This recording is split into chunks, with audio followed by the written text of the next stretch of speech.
ca Cheikh Tidiane 2 Farabougou Nokia Koungkoung. damay viser sama intérêt personnel intérêt communal la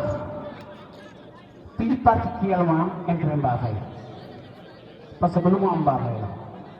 lu ma mel Mbafaye la lu ma dool tamit Mbafaye la kon lu ma ñori Mbafaye la war a doon yaa Fatou Diagne tuddee naa ko doom doole à chaque fois dama ko doon wax ne man Cheikh Tidiane numéro 2 dama am moo bu ma ko doon wax dama ne ko en dehors du politique ndeysaan tànn Nokia bu Koungkoung mbëggeel doole yàlla doxul moo koy jàmm. def ci nit. mais nag man son lu ko daaw sànni ko fële su ma nar toon fële Cheikh Tidiane 2 te fokk nag ma seede ko waaj fii demi-finale yi. samay mbokk di ko dégg nga koy dégg parce que su ma ko doon wax sama diggante ak yow te waxuma ko si deuxième demi-finale poids lourd Petit Ndiayène l'homme actif 210 pour Moussa l'homme actif Assane Sow Jaxaw Petit Ndiayène 220 pour Moussa Assane Sow 230 pour Moussa Assane Sow 240 Petit pour Ndiayène Moussa Assane Sow moo ngi waaxu booy ba waaye defal ndànk ci booy boobu de c'est un technicien bërekat la ndaanaan la Petit Ndiayène daf ko bëgg a jaay doole 260 Kara pour Petit Moussa Assane Ndiayène Sow Petit Ndiayène l'homme actif 280 pour Moussa Assane Sow ndeysaan jeex na wala 300 pour Moussa Assane Sow ñu déglu arbitre wax waaw waaw l'homme actif moo ngi signalé bopp ba lan moo xew ñu déglu lu arbitre ay wax ñu déglu lu arbitre ay wax arbitre day woote waat arbitre bi day woote waat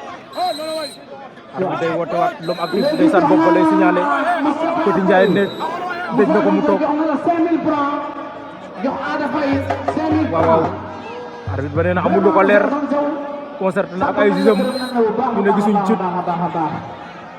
wala peut-être si diñ gis leeru leen ñu oote waat en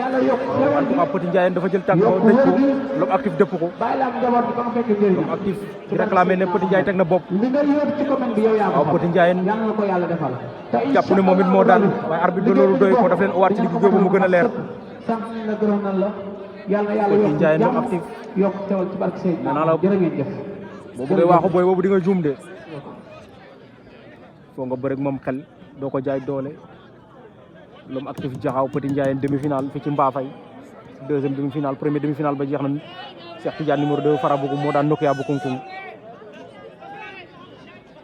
délégation ba lañ doon présenté Moussa Assane Sow ñu ne fi enveloppe 300 000 de francs CFA arbitre à côté te bëtaat na ko ndeysaan l'homme actif a ngi cay génn à côté arbitre kon bu laay démarré dóor na ko tànk l'homme actif Jaxaw Petit Ndiayène daa ilaaha illallaah di bëtt na ko jël na tànk ba daf koy yenom déet l'homme actif tànk ba daf koy yenom déet l'homme actif Petit Ndiayène l'homme actif Petit Ndiayène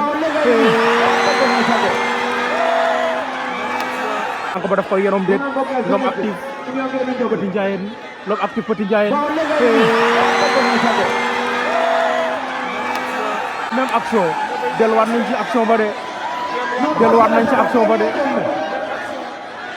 waaw arbitre yëkkati na loxo Petit Ndiayène arbitre yëkkati na loxo Petit Ndiayène nee na Petit Ndiayène moo daan arbitre nee na Petit Ndiayène moo daan de waaw waaw arbitre jox na victoire Petit Ndiayène nee na Petit Ndiayène moo daan